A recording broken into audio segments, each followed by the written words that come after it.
ஓம் சாந்தி 4/5/2024 சாக்கார முரளியின் சாரம். இனிமையான குழந்தைகளே, பாபா என்ன சொல்கிறாரோ அதை உங்களுடைய மனதில் பதிய வைத்துக் கொள்ள வேண்டும். நீங்கள் சூரிய வம்சத்தில் உயர்ந்த பதவி அடைவதற்காக இங்கு வந்துள்ளீர்கள். எனவே தாரணையும் செய்ய வேண்டும். கேள்வி: எப்போதும் புத்துணர்வோடு இருப்பதற்கான சாதனம் என்ன? சதா புத்துணர்வோடு இருப்பதற்கான சாதனம் என்ன? பதில்: எப்படி வெயிலில் மின் விசிறி புத்துணர்வடைய செய்கிறது, அதே போன்று எப்போதும் சுய தரிசன சக்கரத்தை சுற்றி கொண்டே இருந்தீர்கள் என்றால் புத்துணர்வாக இருப்பீர்கள். சுய தரிசன சக்கரதாரியாக ஆவதற்கு எவ்வளவு நேரமாகும் என்று குழந்தைகள் கேட்கின்றார்கள். பாபா கூறுகின்றார், குழந்தைகளே, 1 வினாடி ஆகும். சுயதர்சன சக்கரதாரி ஆவதற்கு ஒரே 1 வினாடிதான். குழந்தைகளாகிய நீங்கள் கண்டிப்பாக சுயதர்சன சக்கரதாரியாக ஆக வேண்டும். ஏனென்றால் இதன் மூலம்தான் நீங்கள் சக்கரவர்த்தி ராஜா ஆக முடியும். சுய தரிசன சக்கரத்தை சுற்றக்கூடியவர்கள் சூரிய வம்சத்தினராக ஆகின்றார்கள். ஓம் சாந்தி. விசிறி கூட சுற்றுகிறது, அனைவரையும் புத்துணர்வாக்குகிறது. நீங்களும் கூட சுய தரிசன சக்கரதாரிகளாக ஆகி அமர்ந்தீர்கள் என்றால் மிகவும் புத்துணர்வாகி விடுவீர்கள். நாம் சக்கரவர்த்தி ராஜாவாக ஆவதற்காக சுய தரிசன சக்கரதாரிகளாக ஆகியிருக்கிறோம் என்று சுய தரிசன சக்கரதாரிகளுக்கு நிச்சயம் இருக்கும். குழந்தைகள் பாபாவிடம் கேட்கிறார்கள், பாபா, சுய தரிசன சக்கரதாரிகளாக ஆவதற்கு எவ்வளவு காலமாகும்? குழந்தைகளே, 1 வினாடி ஆகும். பிறகு நீங்கள் விஷ்ணு வம்சத்தினராக ஆகின்றீர்கள். வார்த்தை என்பது எவ்வளவு மிகவும் எளிதானதாகும். உயர்ந்தவர்களாக யார் மாற்றுவார்கள்? இங்கே ஒருவர் கூட உயர்ந்தவரே இல்லை இந்த கலியுகத்தில். இதில் அதிக புத்தி வேண்டும். இந்த யுகமே தங்க புத்தி ஆவதற்கான யுகமாகும்.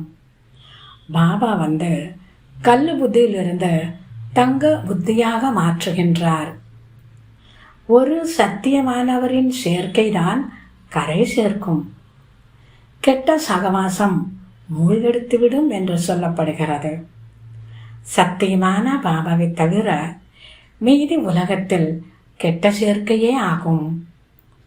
பாபா சொல்கிறார், இரக்க மனமுடையவர் என்று ஒரே ஒரு பாபாவிற்கு தான் சொல்ல முடியும். அவர்தான் மனிதர்களை தேவதையாக மாற்றுகின்றார். இப்போது அவர் உங்களுடைய தந்தையாகவும் இருக்கின்றார், டீச்சராகவும் இருக்கின்றார், சத் குருவாகவும் இருக்கின்றார். அவர் கேரண்டி அளிக்கின்றார், என்னை நினைவு செய்வதன் மூலம் உங்களுடைய பல பிறவிகளினுடைய பாவம் பஸ்மமாகும் என்று. மேலும் என்னுடன் நான் அழைத்து செல்வேன். பிறகு நீங்கள் புதிய உலகத்திற்கு செல்ல வேண்டும். இது 5000 ஆண்டுகளின் சக்கரமாகும். பகவானுடைய மகா வாக்கியம்: நான் உங்களுக்கு ராஜயோகம் கற்றுக் கொடுக்கின்றேன். பக்தியின் பலனை கொடுக்க வந்துள்ளேன். பகவான் ஏதாவது ஒரு ரூபத்தில் வந்துவிடுவார் என்று பாடுகிறார்கள். நான் ஏதாவது மாட்டு வண்டி போன்றவற்றில் வருவேனா என்ன என்று பாபா கேட்கின்றார். யார் உயர்ந்ததிலும் உயர்ந்தவராக இருந்தாரோ, பிறகு 84 பிறவிகள் முடித்திருக்கிறாரோ, அவருக்குள் தான் நான் வருகின்றேன். அதாவது ஸ்ரீகிருஷ்ணருடைய ஆத்மாவை பற்றி பாபா பேசுகிறார். சத்தியுகத்தில் உத்தம புருஷர்கள் இருக்கிறார்கள். கலியுகத்தில் கீழான தமோ பிரதானமானவர்கள் இருக்கிறார்கள். இப்போது நீங்கள் தமோ பிரதானத்தில் இருந்து சத்தோ பிரதானமாக ஆகின்றீர்கள். பாபா தமோ பிரதானத்திலிருந்து சத்தோ பிரதானமாக மாற்றுகின்றார். இது விளையாட்டாகும். ஒருவேளை இதை புரிந்து கொள்ளவில்லை என்றால் ஒருபோதும் சத்தியுகத்தில் வரமாட்டார்கள். நல்லது. தாரணைக்கான முக்கிய சாரம்.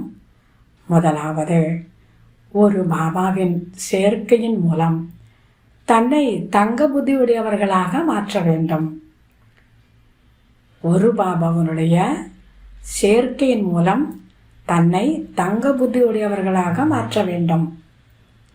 சம்பூர்ண நிர்விகாரியாக, அதாவது விகாரம் இல்லாதவர்களாக ஆக வேண்டும். கெட்ட சகவாசத்திலிருந்து விலகி இருக்க வேண்டும். இரண்டாவது, நாம் சுய தரிசன சக்கரதாரியாக ஆவதன் மூலம் புதிய உலகிற்கு எஜமானர்களாக சக்கரவர்த்தியாக ஆகின்றோம் என்ற மகிழ்ச்சியில் எப்போதும் இருக்க வேண்டும். நம்மை ஞான சூரிய வம்சத்தினவராக மாற்றுவதற்காக சிவபாபா வந்திருக்கின்றார். நம்முடைய லட்சியமே இதுதான் ஆகும். இன்றைய முரளியினுடைய வரதானம், தடைகளை மனோரஞ்சனத்திற்கான விளையாட்டு என புரிந்து கொண்டு கடந்து செல்லக்கூடிய தடையற்றவராக வெற்றியாளராக ஆவீர்களாக. வரக்கூடிய தடைகளை மனதிற்கு மகிழ்வை கொடுக்கக்கூடிய ஒரு விளையாட்டு என புரிந்து கொண்டு அந்த தடைகளை கடந்து செல்லக்கூடிய தடையற்றவராக வெற்றியாளராக ஆவீர்களாக. விளக்கம்: தடை வருவது என்பது நல்ல விஷயமாகும். ஆனால் தடை உங்களை தோற்கடித்து விடக்கூடாது. தடை வருவதே உறுதியானவராக ஆக்குவதற்காகத்தான். ஆகவே தடைகளை பார்த்து பயப்படுவதற்கு பதிலாக அவற்றை மனதிற்கு மகிழ்ச்சி தரக்கூடிய விளையாட்டு என புரிந்து கொண்டு கடந்து சென்று விடுங்கள். அப்பொழுதே தடையற்ற வெற்றியாளர் என்று சொல்ல முடியும். சர்வசக்திவான் தந்தை துணையாக இருக்கின்றார் என்றால் பயப்படுவதற்கான எந்த விஷயமுமே இல்லை. தந்தையினுடைய நினைவு மற்றும் சேவையில் மட்டும் பிஸியாக இருந்தீர்கள் என்றால் தடையற்றவராக இருப்பீர்கள். எப்பொழுது புத்தி ஃப்ரீயாக இருக்கிறதோ அப்பொழுது தடை அல்லது மாயா வருகிறது. பிஸியாக இருந்தீர்கள் என்றால் மாயா அல்லது தடை ஒதுங்கி சென்றுவிடும். அதாவது எப்பொழுது புத்தி ஃப்ரீயாக இருக்குமோ அப்போதுதான் தடை அல்லது மாயா வருகிறது. பிஸியாக இருந்தீர்கள் என்றால் மாயா அல்லது தடை ஒதுங்கி சென்றுவிடும். ஸ்லோகன்: சுகத்தின் கணக்கை சேமிப்பு செய்வதற்காக மரியாதை பூர்வமாக உள்ளத்தில் இருந்து அனைவருக்கும் சுகத்தை கொடுங்கள். சுகத்தின் கணக்கை சேமிப்பு செய்வதற்காக மரியாதை பூர்வமாக உள்ளத்தில் இருந்து அனைவருக்கும் சுகத்தை கொடுங்கள். நல்லது.